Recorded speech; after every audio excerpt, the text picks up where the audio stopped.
Are you quite comfortable, Miss Derwent? Perfectly, thank you, Dr. Watson. Oh, now, a cushion, perhaps. Watson, kindly cease fussing. Had this account been committed to paper at the time, This young lady's services would not have been required, nor her comfort your concern. Publication was expressly forbidden until recently. Permission has only just been received. But nowadays, you know, a touch of arthritis is...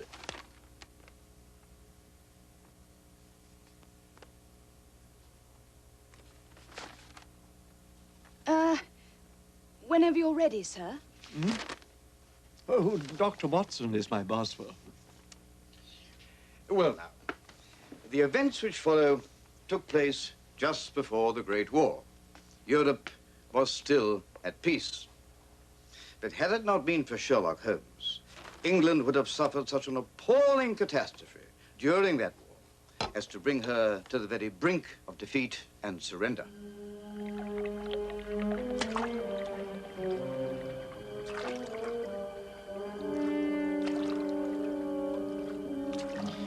It began when two alert river police constables saw something. The object which had attracted their attention proved to be the body of a man trapped between two crossed timbers of an abandoned wharf. With some difficulty, they contrived to dislodge the corpse and drag it into the boat. Give me a hand. Come on. He seemed to be no more than just another unfortunate victim of the river. But his face, it could only be described as that of a man who witnessed some unimaginable, terrible evil.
MacDonald, Scotland Yard, always an able and devoted police officer, had by then, of course, achieved national fame.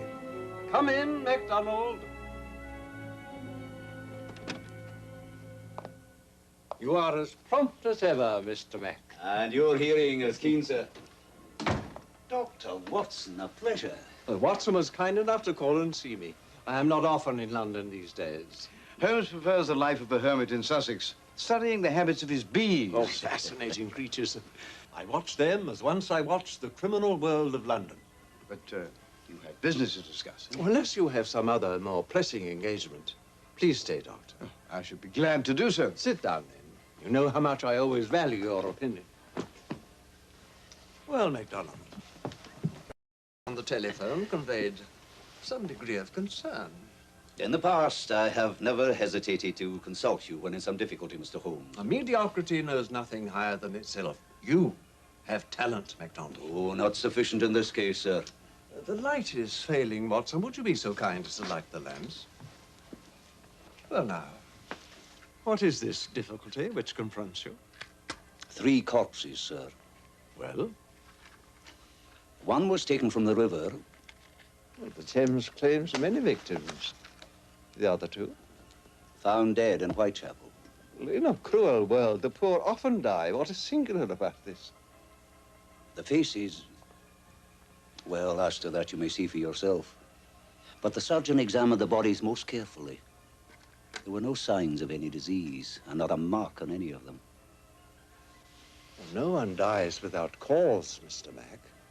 I assure you, sir, there was absolutely no visible cause of death whatsoever.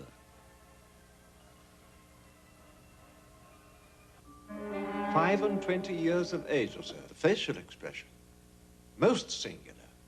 You did not exaggerate, MacDonald. A beggar, judging by his wretched clothes and appearance, in the habit, I would say, of sleeping rough. Found dead in an alleyway where he had slept on a grating. The point is marked on this map. Strange beggarman, Watson. His flesh is firm. His body not that of a man who ever went hungry. He was a professional beggar, sir, who worked this district, among others. Some say he had a comfortable room in Kilburn to which he returned at intervals. But little is known about him. He did not mix with the other poor wretches. And you say the other two bodies have been buried? They were found at intervals over a period. It might have been of some small assistance had I been given the opportunity to compare them. Unexplained deaths are far from rare in this part of London, Mr. Holmes.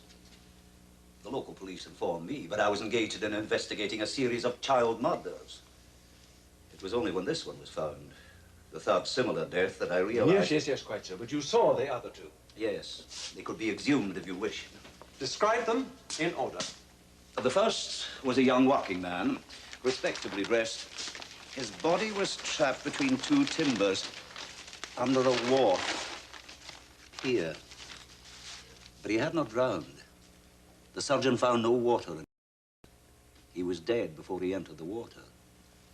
But since there was no apparent cause of death... The Thames is a tidal river. The entry into the waters could have happened anywhere. Did his identity not offer some clue? His identity is unknown. What? Nothing in his pockets, no personal possessions? None. And that did not strike you as curious? It did, but as I have explained... No one came forward? No friend? No relative? No one. The second victim? A homeless down and out. Found dead in a disused basement here. Well, that's not all that far from the grating where this one was discovered. The same area, sir, but a tidy walk along this maze of alleyways. I have paced the ground. And you are positive that the facial expressions of all three were... The same, Mr. Holmes. The same. Holmes, I am reminded... Of what, Doctor? During my service in Afghanistan, I saw many poor fellows dead. A few, wore such looks. Fear, Holmes. Terror. I speak of those captured by the enemy tribesmen and who died in agony. But fear of what? Some person, some thing, death itself? Some dread disease seemed one possible answer, but the surgeon thinks not. Watson, is there some odor, the slightest trace one would not expect? Perhaps not imagination. But the mucous membrane, Doctor, do you detect a very slight discoloration? Trifles swollen, perhaps. One cannot be certain. We have a swab. When I have finished with this fellow MacDonald, with your permission, I shall examine the place where he was found. Oh, of course, sir. Although... Oh, I shall not require your presence, Mr. Mack.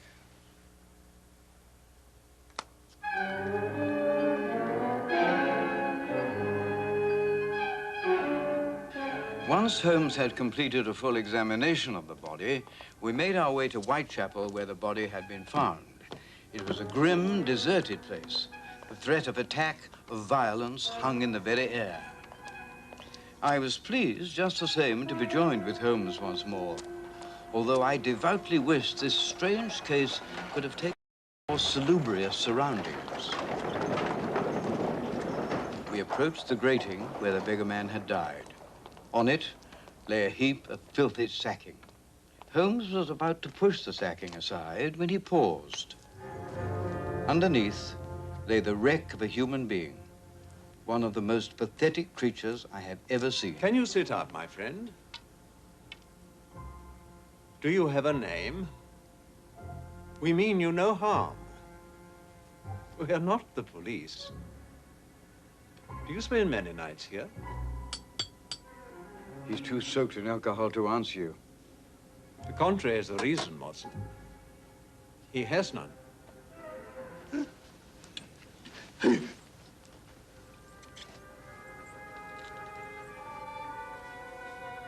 Do you have a name? Coombs. Alfred Coombs.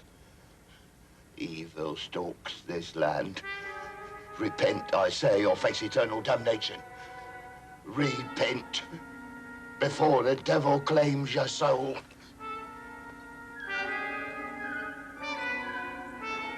Do you often sleep in this place? If he's not here, Who? he claimed it. He kicked me aside as if I was a dog. But he was punished for his sins. How? By burning in hell till all eternity.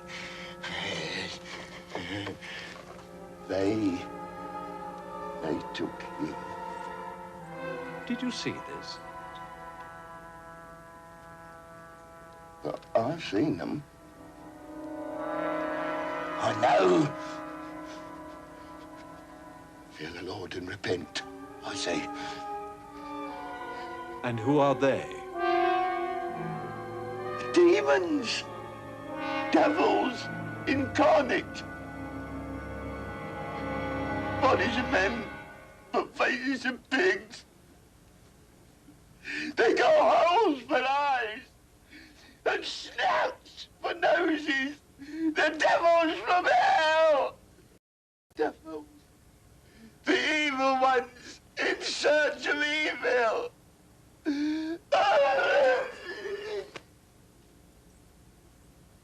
Come, Watson. There'll be a cold supper waiting for us. We left the poor demented fellow to find what peace he could. Holmes! Holmes, I do really think...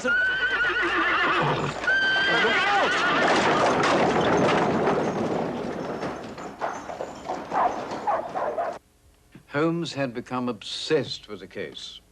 One evening, I had been to my club, and on my return...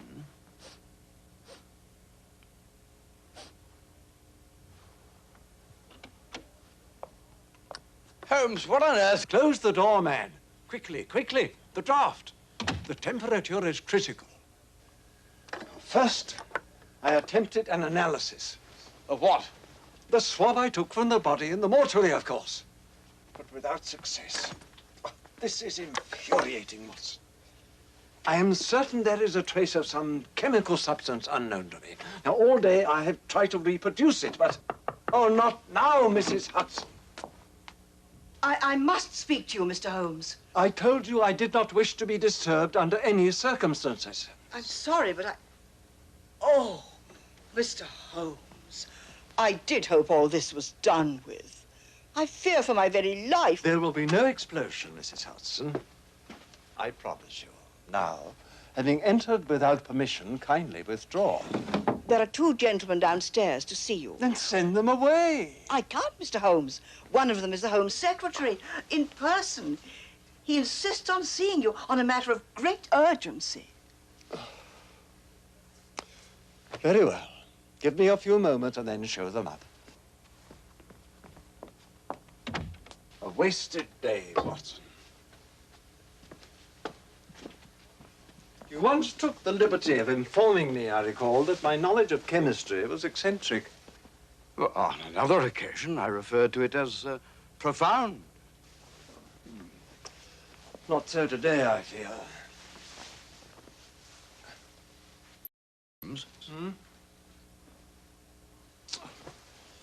And yet I am close, Watson. I know it, I can feel it, but I cannot make the final connection. I cannot grasp it. It remains out of my reach. What is the it to which you frequently refer? The truth, Doctor. Come in. Home Secretary and another gentleman, Mr. Holmes. Thank you, Mrs. Hudson. Pleasure to see you again, Mr. Holmes. Most kind of you to call. This is my friend and colleague, Dr. Watson, who is occasionally good enough to help me in my cases. Dr. Watson. Home Secretary. May I introduce Mr. Sherlock Holmes and Dr. Watson. Doctor, it is a great honor to meet the detective who stands alone in Europe, both in his gifts and in his experience. Whom have I the honor to address? Until we know if he will assist us, it is better if I remain unknown to you. Your Home Secretary will vouch for me. The situation is extremely delicate, Mr. Holmes. Pray be seated.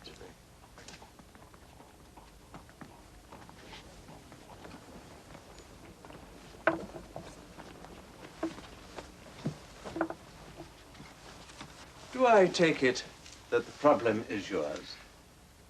It concerns us all, Mr. Holmes. I should very much prefer to communicate with you alone. Oh, of course, sir. Kindly say, Watson, if you please. It is both or none.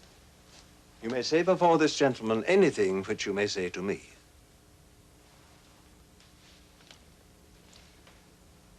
Then I must begin by binding you both to absolute secrecy. It is not my custom to betray a confidence.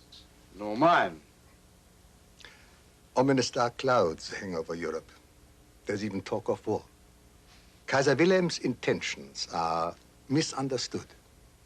In the interests of peace, arrangements were made for someone of great importance to be brought to this country. Might I inquire what connection you might have with this person of great importance? I occupy a position of trust. Position of trust? Well, that is very... With the permission, Mr. Holmes, I shall proceed to the core of the matter. Be good enough to me for one moment. Watson, kindly look up a certain gentleman in my index. His name is Graf Udo von Felsen.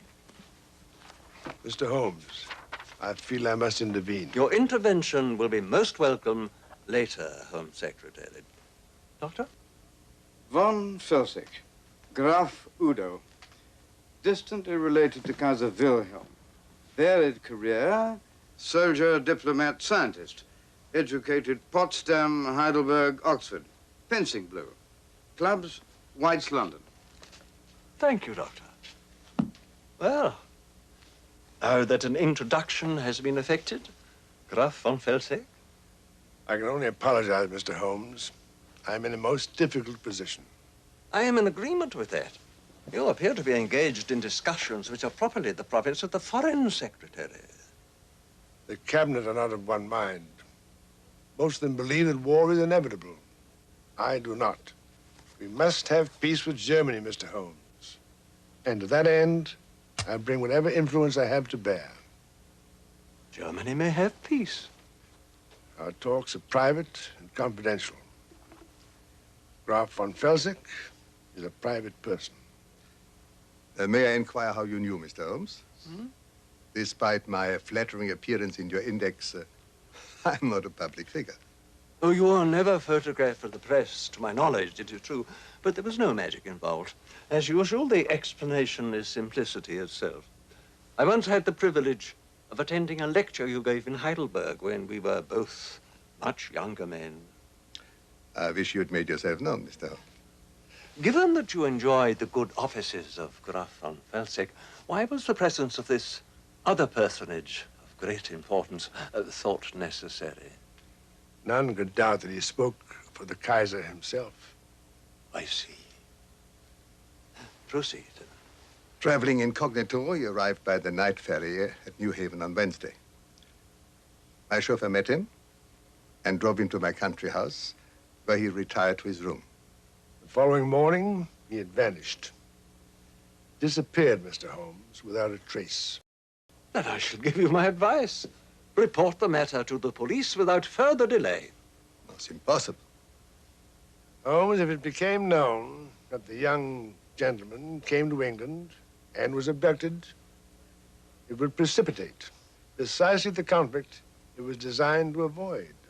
It could well lead to war. Someone of great importance indeed. A prince of the royal blood, I suggest. And he must be found. And it is essential that the investigation be carried out in absolute secrecy. That is why we have turned to you, Mr. Holmes. There is no one else. I find myself in a difficulty. I am engaged on another case. I thought you retired. An old acquaintance has asked for my assistance. Oh. May I know for whom you're acting? I have been consulted by MacDonald of Scotland Yard. The Metropolitan Police are responsible to me. I'm in a position to relieve you of your obligation. Surely that will discharge the matter. Please, Mr. Holmes, I beg you. I urge you to remember what is at stake, Holmes.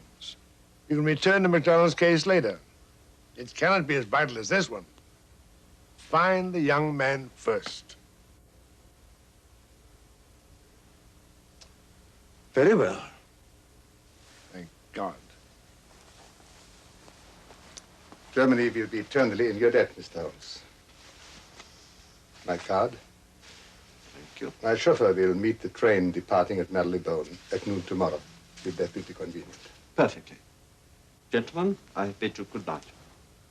Good night, Mr. Holmes.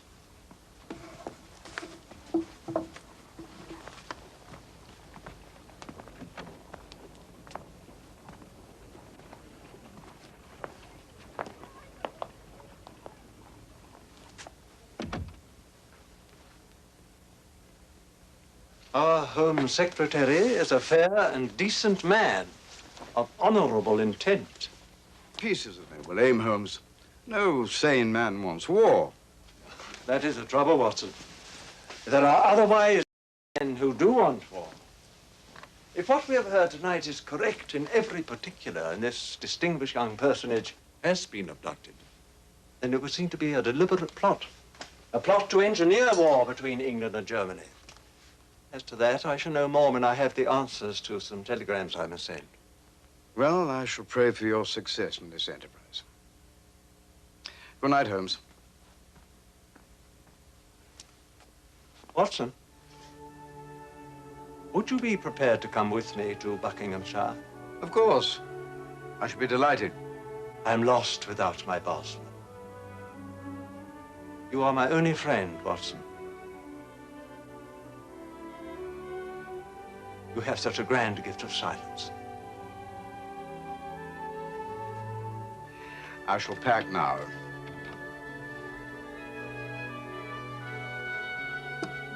This is a deep business, Watson.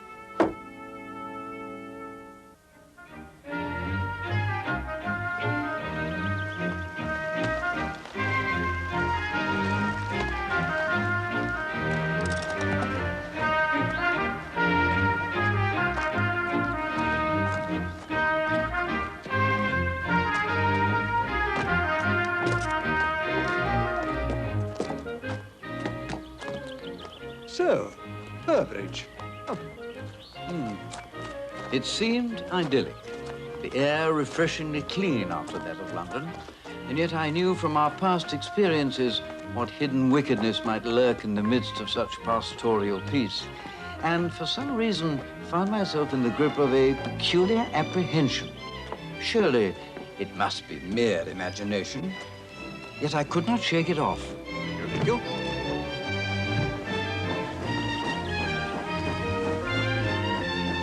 Good afternoon.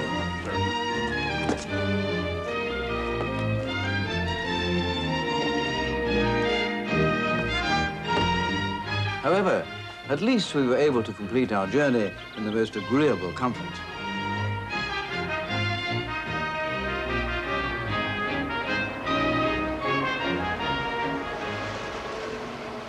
While the house was a delight to the eye, Graf von Fel was surprised to see me. Thank you. You are indeed welcome, Mr. Holmes. Why, thank you. You too, Dr. Watson. Thank you. Delighted. May I present my son, Anton? How do you do? How do you do? I thought it likely you'd wish to occupy this room, Mr. Holmes. Thank you. Another one will be prepared for Dr. Watson.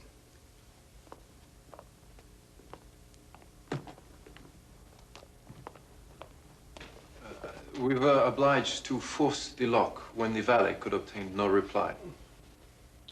He's a servant sworn to secrecy. Will answer any questions when he has unpacked for you. Later will do for both. It was locked from the inside. Yes. And the key? Everything has been left exactly as it was. The bed had not been slept in. Clothes? Those he traveled in had gone, except for his boots. He must have changed into shoes. The remainder? They're still in the wardrobe and the chest of drawers.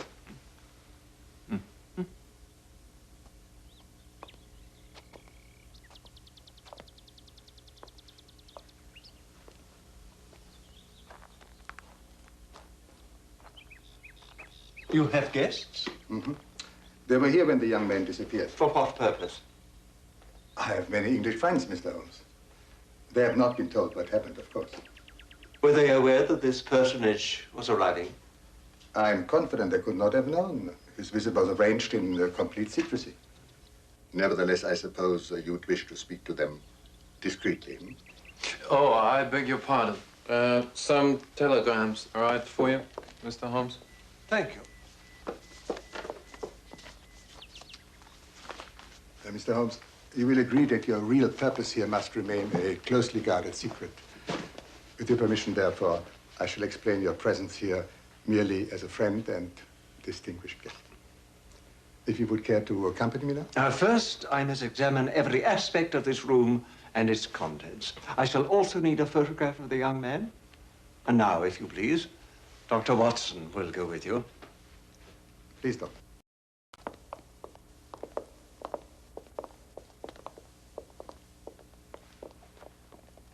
I determined to observe every suspicious detail of von Felsick's guests, as Holmes himself would have done. He's very fine indeed. Who knows it, Sherry? I'll say that for him. Dr. Watson, my good friend Frederick Baines. Mr. Baines? Good to meet you, Doctor. Here to drum up a few more patients, are you? Mr. Baines is a shipping magnate. Finest fleet of cargo ships in England, built up from nothing. May I present Dr. Watson, Lord and Lady Claremont. How do you do? Madam, sir. Rupert, I've been looking for you. How about some more rough shooting sometime? Why not? That's if you can let him off the leash for a few hours, Cynthia. Lord Claremont and his wife Cynthia are not long married. He has outlived 2 wives so far. Immensely rich, one of the greatest landowners in England, much influence in the House of Lords. And here's my final guest. Mrs. Norton, I would like you to meet Dr. Watson. Doctor. Madam? Mrs. Norton is a close friend of the American ambassador and his wife. Have we met before, Doctor? Has such a pleasure been mine, madam? I should not have forgotten it, I can assure you. Would Mr. Holmes prefer supper sent up to his room, do you suppose, Doctor? Oh, I will inquire.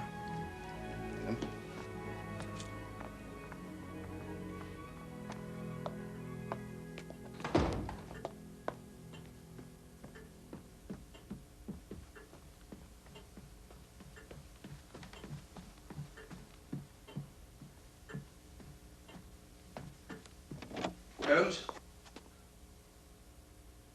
Holmes!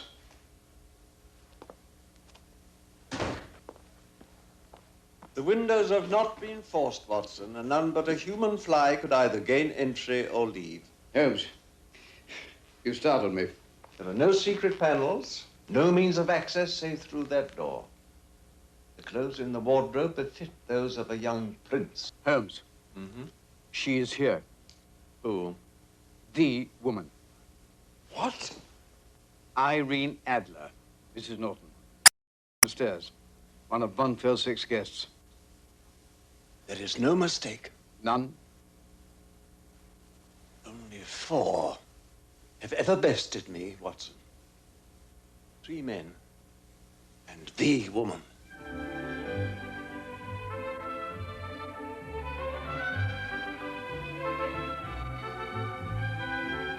At dinner, I scarcely noticed the excellent food and wine. On the surface, it was no more than a number of guests being entertained in grand style.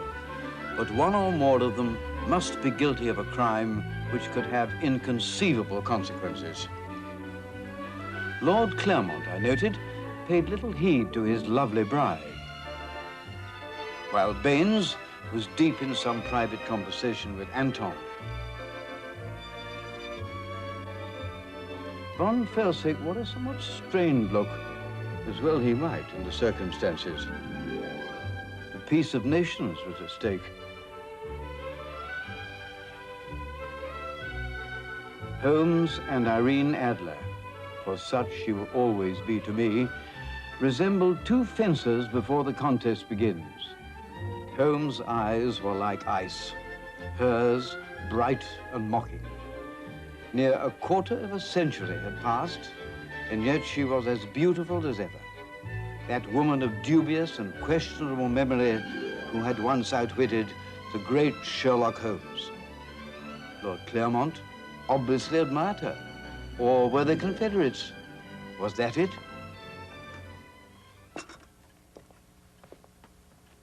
Thank you.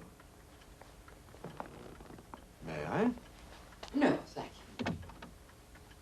I understood you had left England with your husband, never to return. We made our way to America. It was reported that you had not recovered from a serious illness. The reports were exaggerated. As perhaps for those of your retirement. I am a man of leisure. And our widow. Evidently, you were left well provided for.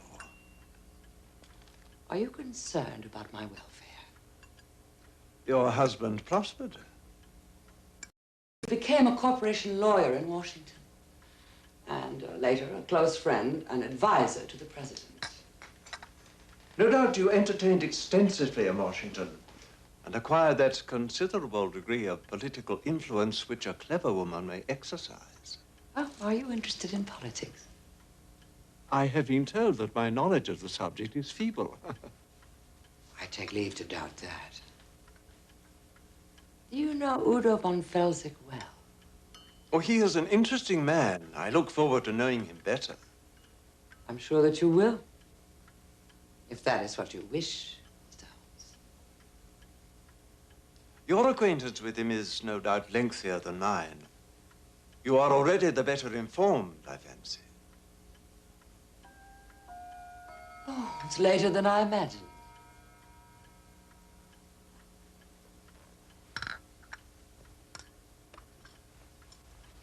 Fast money, politics, and Udo von Felsick. I wonder what's in your mind, Mr. Holmes, and whether Udo would much like it. I cannot tell about that woman. I could not before, and I cannot now. We are told that an important personage, by implication a German prince, arrived at New Haven on Wednesday, was conveyed here, and disappeared from his room. I considered it likely that the account was a complete invention. Why? I have good reason, but I am not free to tell you what it is. But if so, for what purpose? If I could enlighten you as to that, I should not be here. I sent telegrams. The New Haven police, the customs, the port authorities, all of whom have been obliged to me in the past. The ferry arrived from DF on time.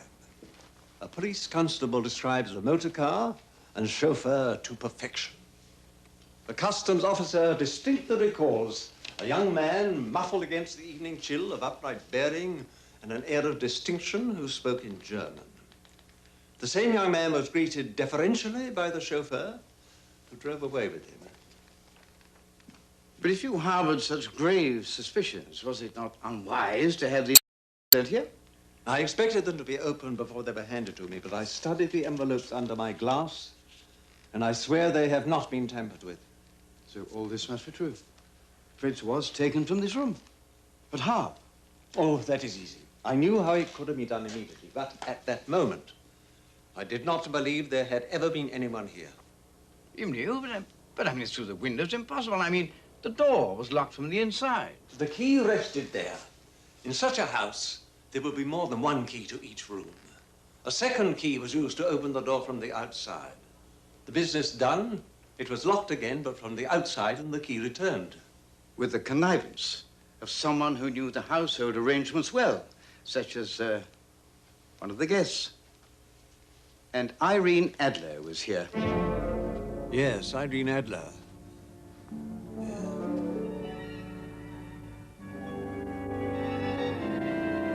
That night, I slept fitfully. In the early hours, I awoke. I fancied I'd heard some unusual sound.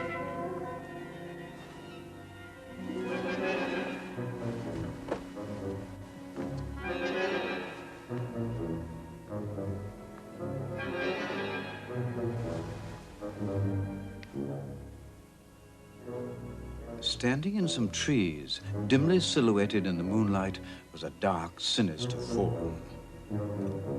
I flung on some clothes as rapidly as I could, grasped my stick for protection, and hurried outside.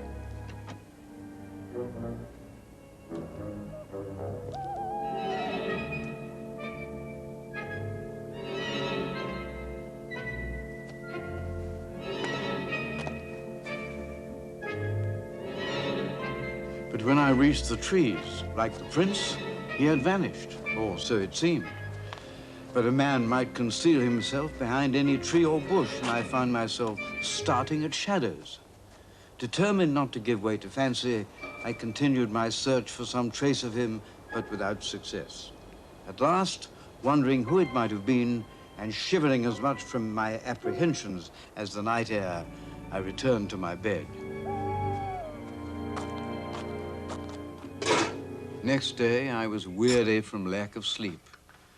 Conversely, Mr. Baines was in conversational mood. Hang it all. We're civilized people. This is the 20th century. War's not the answer. We want trade with Germany, not war. I want to see my ships sail in the world, not rotting at the bottom of the sea. Damn it.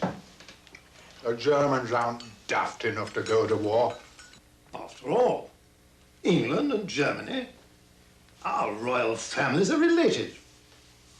And this alliance with France, why, the French have been our enemies for centuries.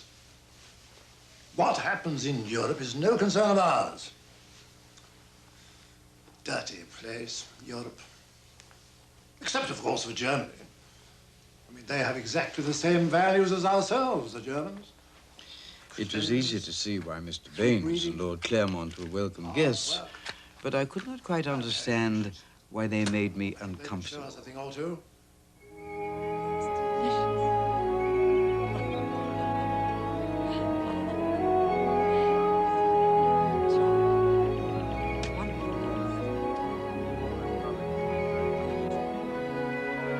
Your father is...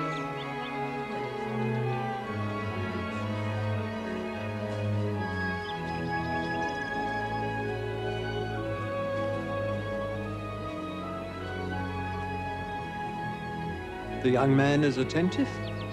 Like father, like son. Udo was showing you over the house this morning. It also appeared you were questioning a number of the servants. I've seen you at work before, Mr. Holmes. Your purpose here interests me. I wonder what it can be this time. You appear to be not in the least perturbed. Oh, why should I be? Am I now to be questioned? If so, I should know what I'm suspected. Madam, I will be frank. I am not a wholehearted admirer of womankind. Women are never to be entirely trusted. Not the best of them. Nor the best of men, in my experience. If you have nothing to conceal and speak the truth, I wish you... I doubt that you can harm me, Mr. Holmes. Madam, I am never beaten twice.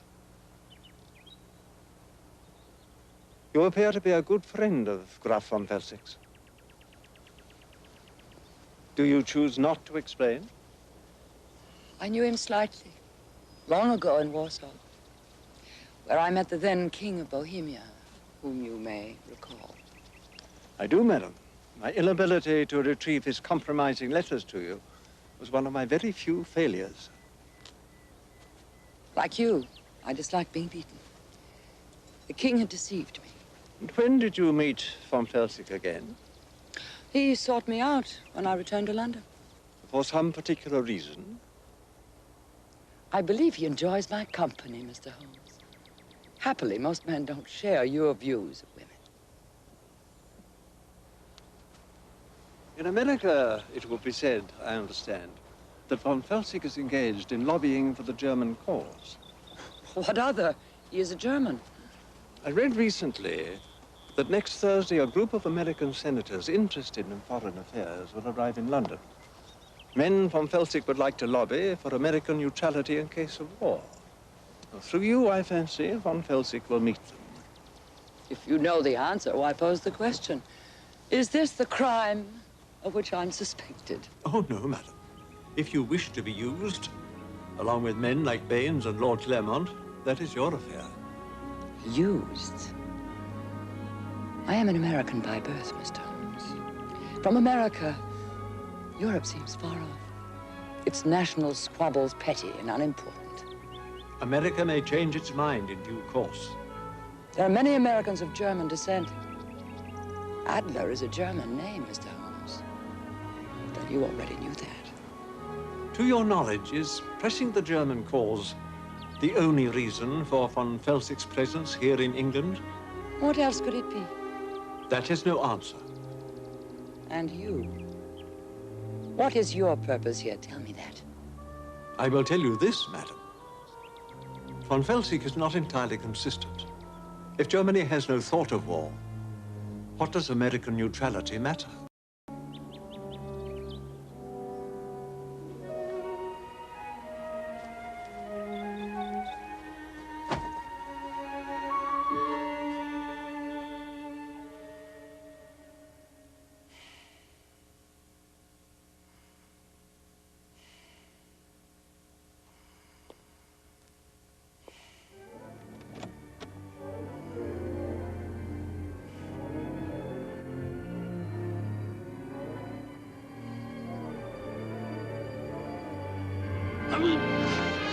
Get dressed, Watson, and in silence. So it was you I saw last night. Something woke me. Perhaps a motor car returning. I'd heard it leave. I was waiting. The passenger stepped out and slipped into the house. Ah, again. There. Who is it? I cannot tell. Nor last night. It was a mere shadow. But the chauffeur remained behind in the garage.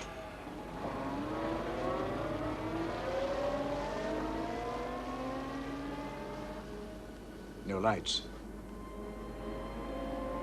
Where can they be going at this hour? Let us find out. Holmes! Step out, Watson. We can't possibly follow a motor car on foot. There is a footpath. I trailed along behind Holmes while he continually urged me to make haste. Make haste, Watson. Here.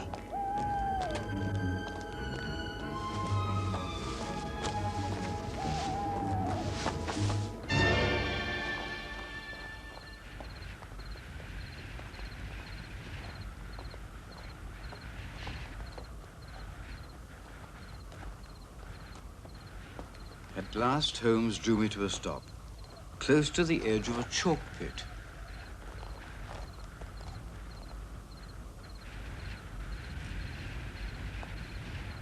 How did you know?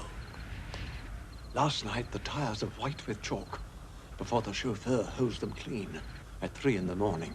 But there must be many. The car was gone but a short time. I calculated the maximum possible distance it could have traveled, and this was the only possible place. It is several miles by road, but my ordnance survey map revealed that footpath, a short cut across country.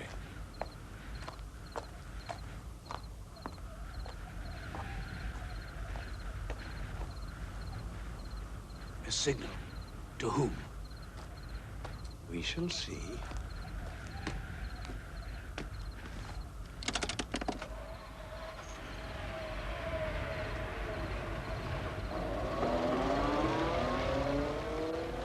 Come.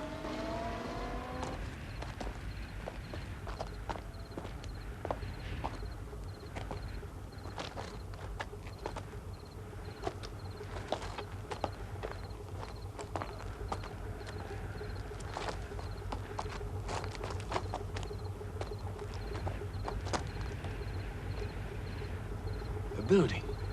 Some kind of mechanical activity. Yes, we must try to get down.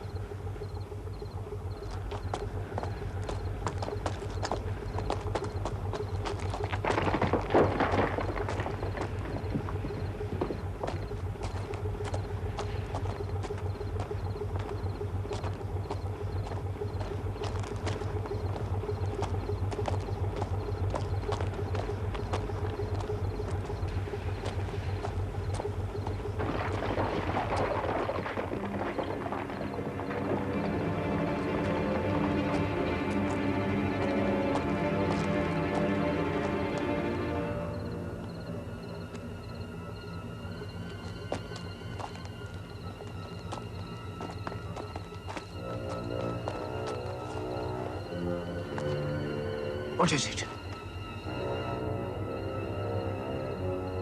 Wait there. If I call out, do not reply. And do not move. But what? Do not move.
In here, Watson. Follow me inside. Quickly, man.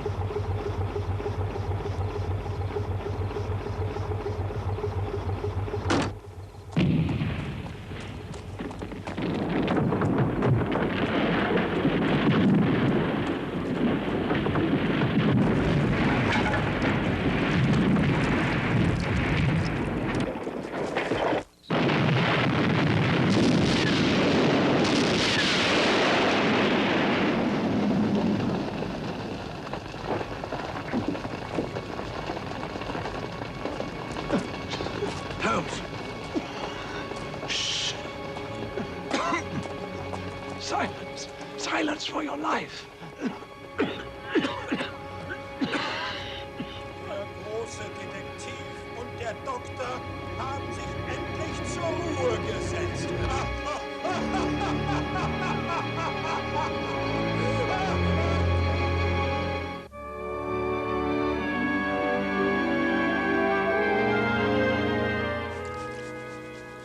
The engine was merely a pump left running. The signal was intended to lure us on, and I took it like any innocent. In this case, I have committed one blunder after another. Watson, I don't quite know what to do, and I should value your advice. Let me expound. Pray do, sir. Well, now, one thing is certain. This whole business is a fraud, concocted only to entice me to this house. For what purpose? Well, to bring about my death tonight or some other night. But no one could possibly anticipate that you would hear the car in dead of night, that you would deduce where it had been, or that you would then find your way there. On the contrary, Watson. The trail was carefully laid in the confident expectation that I would follow it. My methods and my infernal curiosity have been accurately recorded, Doctor. Someone of evil intent has studied them carefully. But why should this someone go to such lengths? I mean, why not a bullet or a knife? Here in this room or in the grounds? Simple murder would not do. The Home Secretary knows I am here. Now, it had to appear to be some inexplicable accident. And the prince? Well, a device to induce the Home Secretary to press the case upon me, and so bring me here. But someone arrived in New Haven. The telegrams. Yes. Someone arrived at New Haven. Who?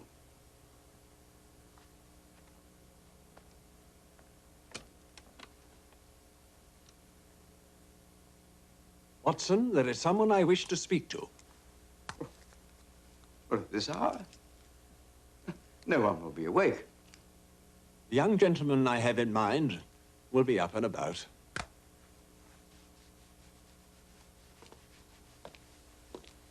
Good morning, young fellow. Morning, sir.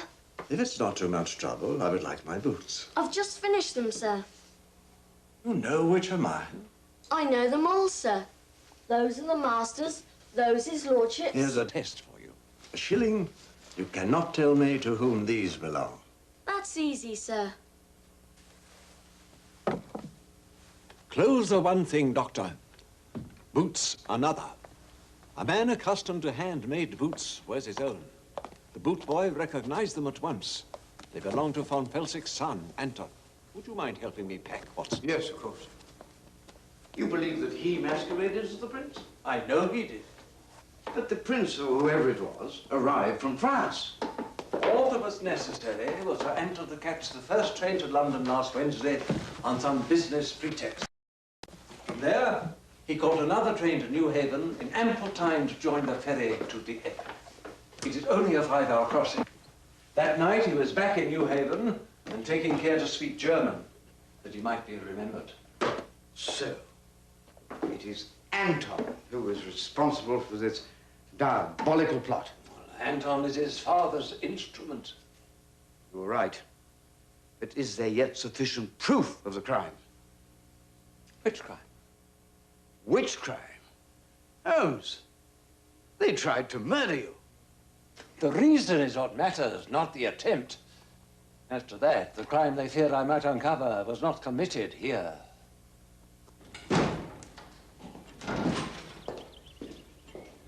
Good morning.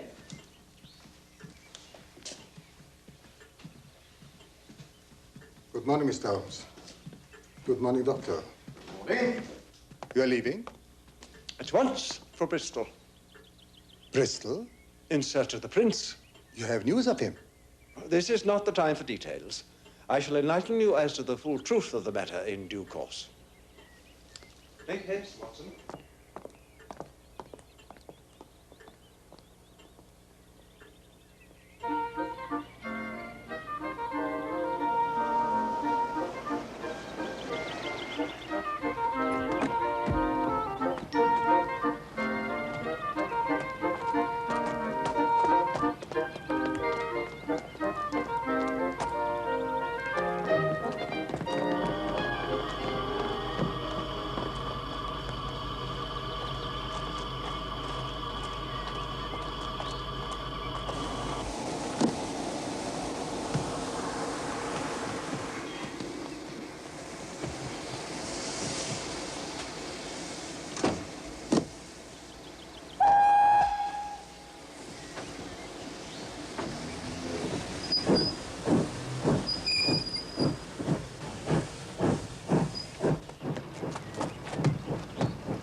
Our chauffeur has ensured that we have indeed caught this train. Time. Good. In a fast car like that, he could reach Bristol before a slow train like this, if we are truly going to Bristol. At the third stop, If I read my Bradshaw all right, we can just catch the flyer. Non-stop to London.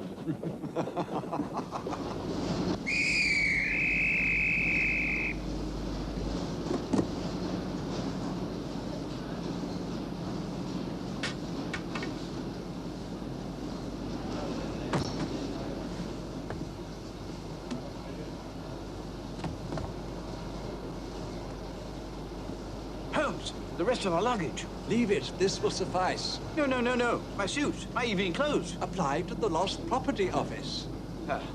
Make haste, Watson.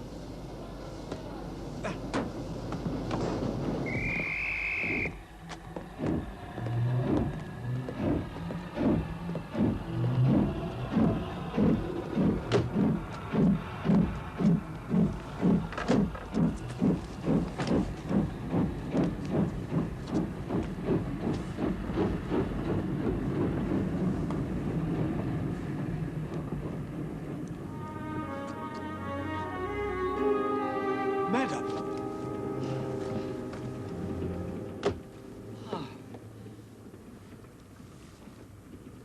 Udo told me you caught the train to Bristol. Be so kind as to explain your presence, madam. I received a letter this morning. I chose to regard it as a summons to London. Mr. Baines was so good as to offer his Rolls-Royce. Halfway to the station, I changed my mind in favor of the flyer. Your reasons, madam? Before your sudden departure, I overheard part of Udo's instructions to his chauffeur. To reach Bristol first and waylay us there. Parked in the station yard we have just left is the Mercedes. I just caught sight of a man joining the next carriage. He was bareheaded. He wore a topcoat over what I fancied was a chauffeur's uniform. He reads me like a book, Watson. As do you, madam. Although I wonder why you have gone to so much trouble. You have not previously much inclination to assist me.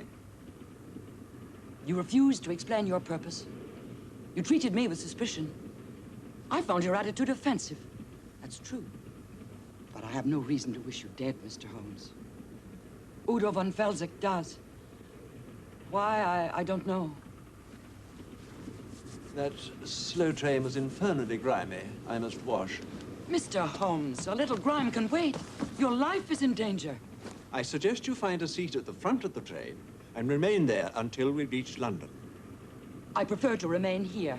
And I would prefer you did not. In my presence, nothing will happen. That may or may not be so, but if you're seen with us now, I cannot answer for your subsequent safety.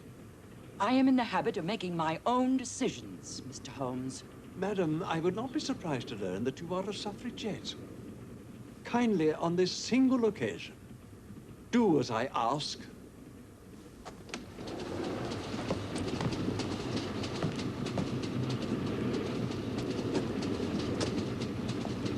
Please.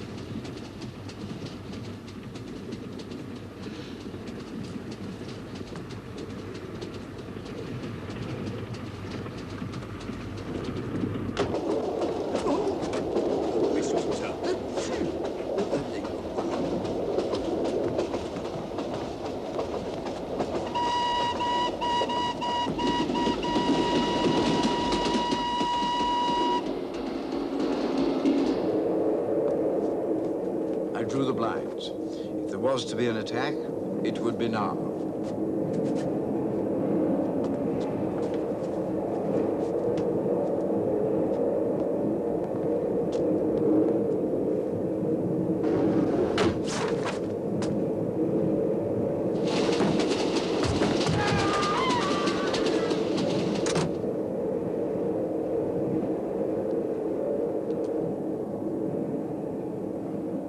I would have preferred the opportunity to question the fellow, Doctor.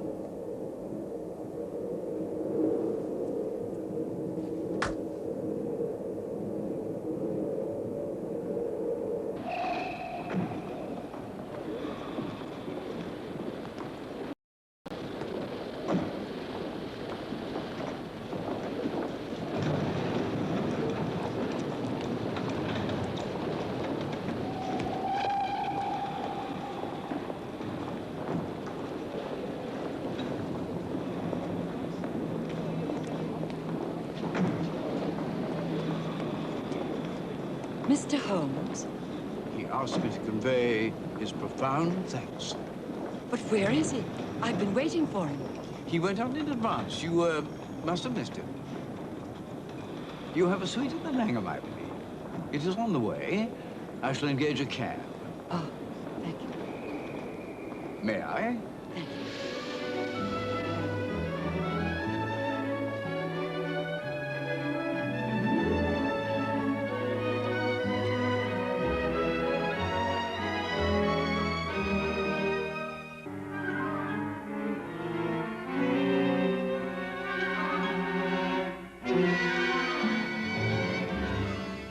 Alfred Coombs. The one who saw demons when in drink. Poor fellow. Slaughtered like an animal. A fair description, Doctor. His throat cut as cleanly as a butcher might. The weapon, clues of any kind? Oh, none, sir. I telephoned at once, but Mrs. Hudson did not know where you were. Killed after speaking to me. You think that may be the reason? His words read like meaningless raving. Unless something was omitted from the report you sent to me. Nothing was omitted, MacDonald.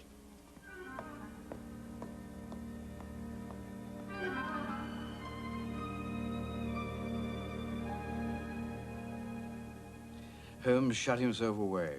I scarcely saw him for 24 hours. I feared another attempt on his life.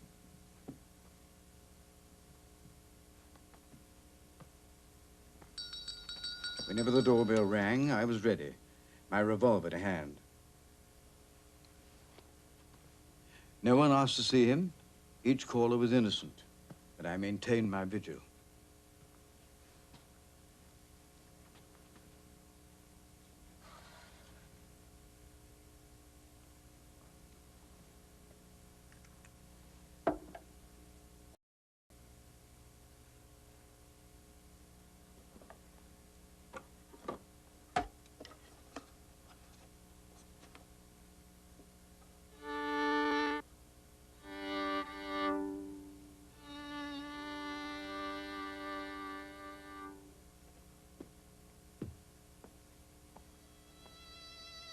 It was Holmes's final search for inspiration, his eternal last resort.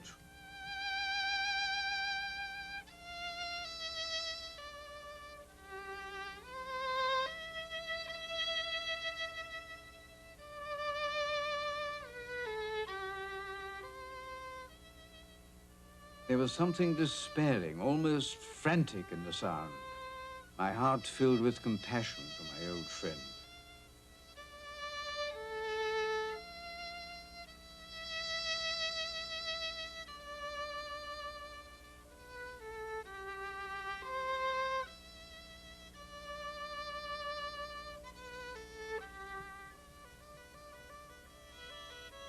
Suddenly, the gaslight began to fade.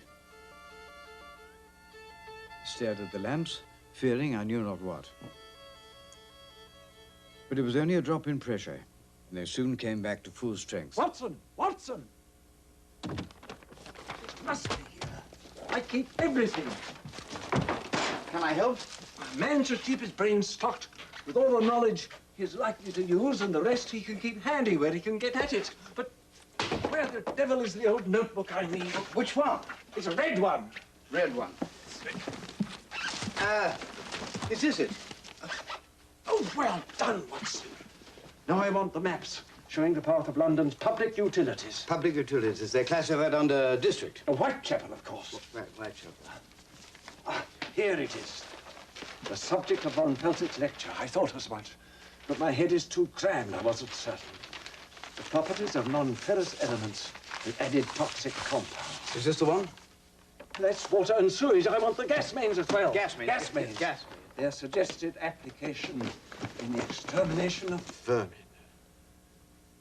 Vermin. If only I had penetrated the veil. But at the time, there was no reason. I think... Hold that open.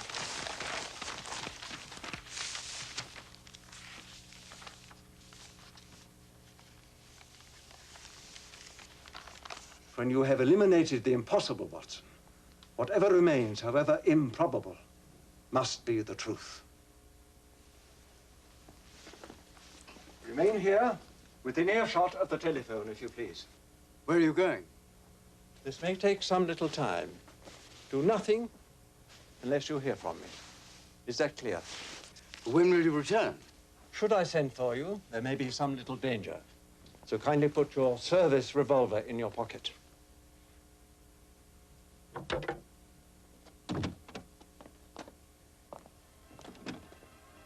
That night, he did not return. Suppose something had happened to him. Perhaps I should telephone MacDonald. But Holmes had urged me to do nothing, and he never spoke lightly. I determined to wait until night came.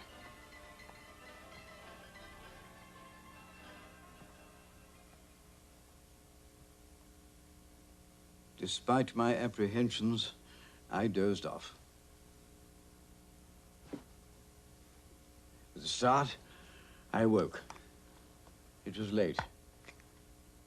I feared the worst. Surely it was time to inform the police that Holmes was missing.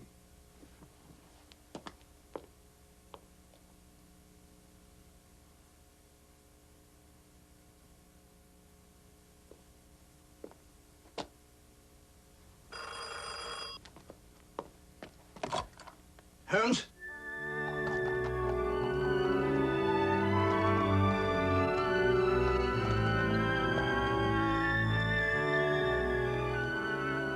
Memorizing Holmes's instructions, I hastened to follow. Having discharged my cab, I made my way towards our meeting place.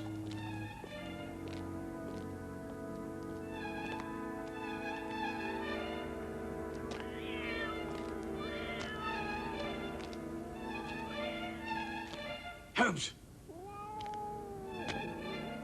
Holmes! What? You're spoiled. Calling my name like that. You're strangling me.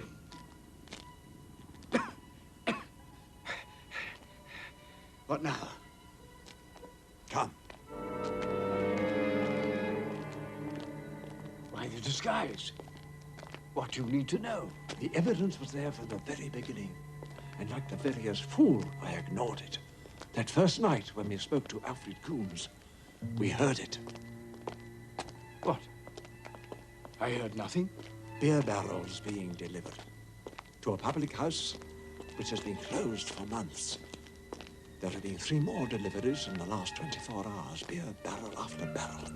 Were it indeed beer. What else could those barrels contain if not beer? I believe I know.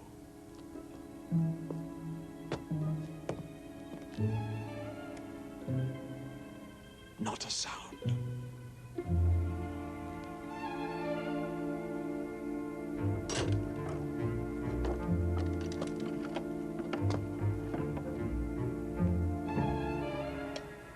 We must go down.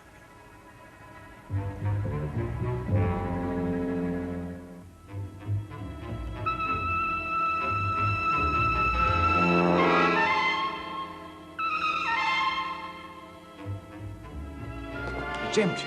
Nothing but dust and rubbish. Holmes, shh. Are you positive? Barrels by the dozen. They've been moved already. Help me search for a concealed entrance.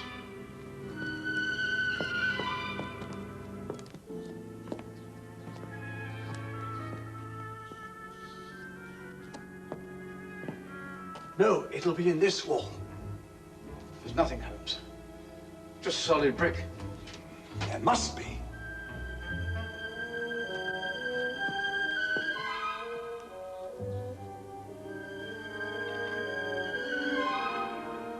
Ah, do you see, Watson? No dust. Perhaps a handhold.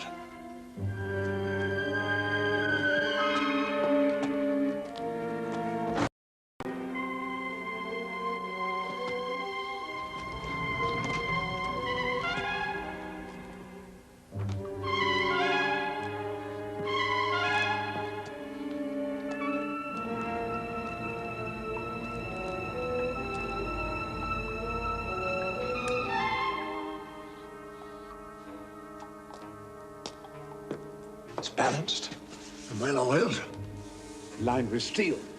It forms a seal. This is a great, if deadly, enterprise, Watson.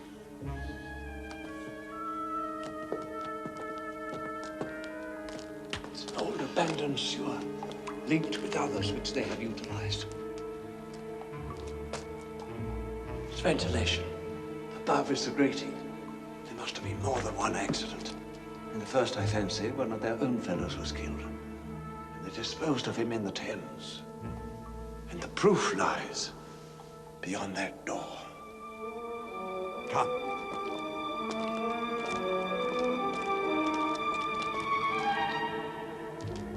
Again sealed. Holmes, what in the name of God lies beyond it? More accurately, what in the name of the devil, Doctor?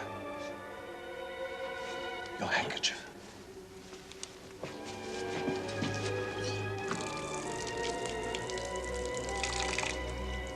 Hold it to your face.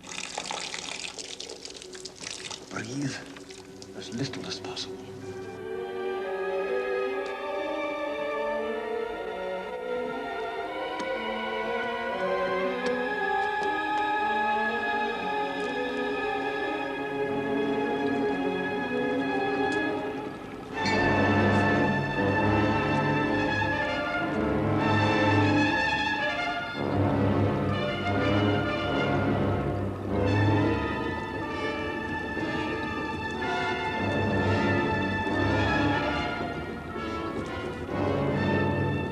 Tür! Eindringlinge!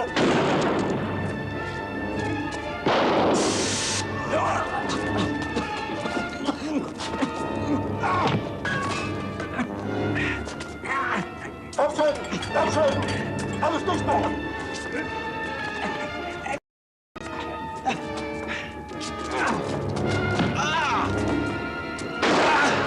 Watson!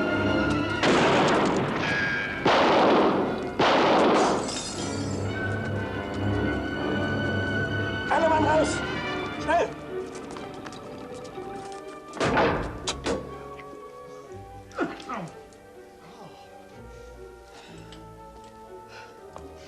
There is no need for that, Watson. But do come along, Watson. There's a good fellow.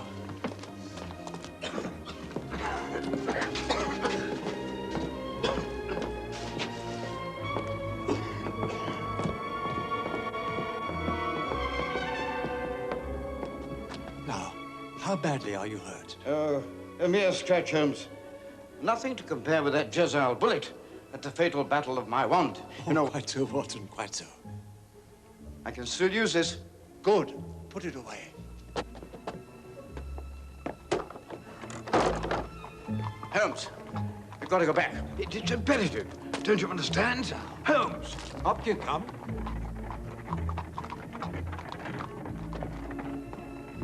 That's right. Up. They must have an escape route. They can get away. Provided the admirable MacDonald has followed his instructions to the letter, I rather think not. And he has, Doctor. Here he is now.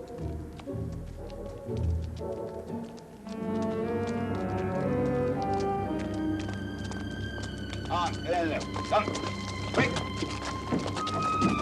Keep moving.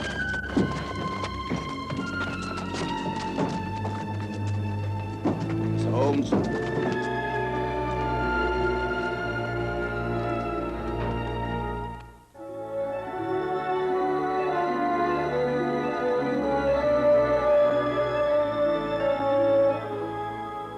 The crude poison gas was delivered to the public house in modified, specially sealed beer barrels. There, it was treated to render it even more toxic and pumped into cylinders under pressure. These were conveyed to the base of the nearby gasometer. The tunnel had been extended and connected to the main supply. Holmes, they did in hospital, remember? I'm still not completely au fait. Well, most houses in London are still lit by gas. The poison gas would have been fed in under pressure from the normal supply into the homes of the unprotected population. The number of deaths would have been appalling. This was to be done now, In time of peace? The devices were to be left in place to be activated by, as it were, remote control when war came. How? Now, this was to be the final connection to the main pipe. You will see a glass membrane has been inserted. Now, that glass is strong enough to withstand ordinary vibration, but any excessive movement Caused by an explosion, for instance, would shatter it and allow the poison gas to enter the domestic supply. Explosion. A bomb planted by an enemy agent. More likely bombs dropped from Graf von Zeppelin's huge new airships. Terrible. Terrible. And von Felsick, is he... Von Felsick made his escape, Doctor. We may not have heard the last of poison gas, I fear. Ghastly. But there's one thing I cannot grasp. How did MacDonald know where to wait? There could be only one reason for von Felsick's attempt on my life. My interrupted case here in London. When I began to discern the truth of that, I recalled the unknown fellow found in the Thames. One of theirs, you said. Killed in some accident by the poison gas. Like the later two victims. Now, close to where he was found was a sewer outfall. I noticed that sewer ran close to the old tunnel I suspected. Now, his body was thrown from that sewer outfall, but by some chance became lodged under the wharf. That sewer was their obvious means of escape, should they be detected. So you deliberately sought to drive them out while Mr. Mack and his men waited.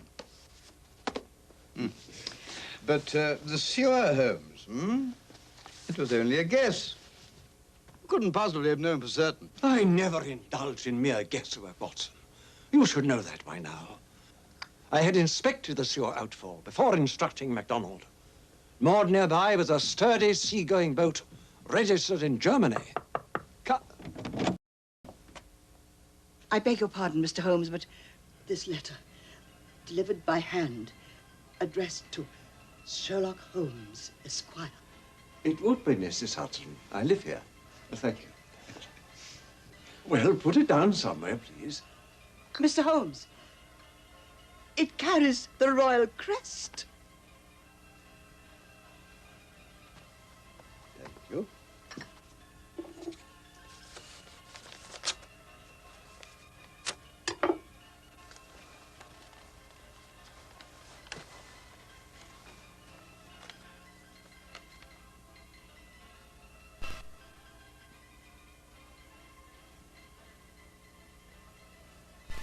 Well, this is indeed a signal honor, Holmes.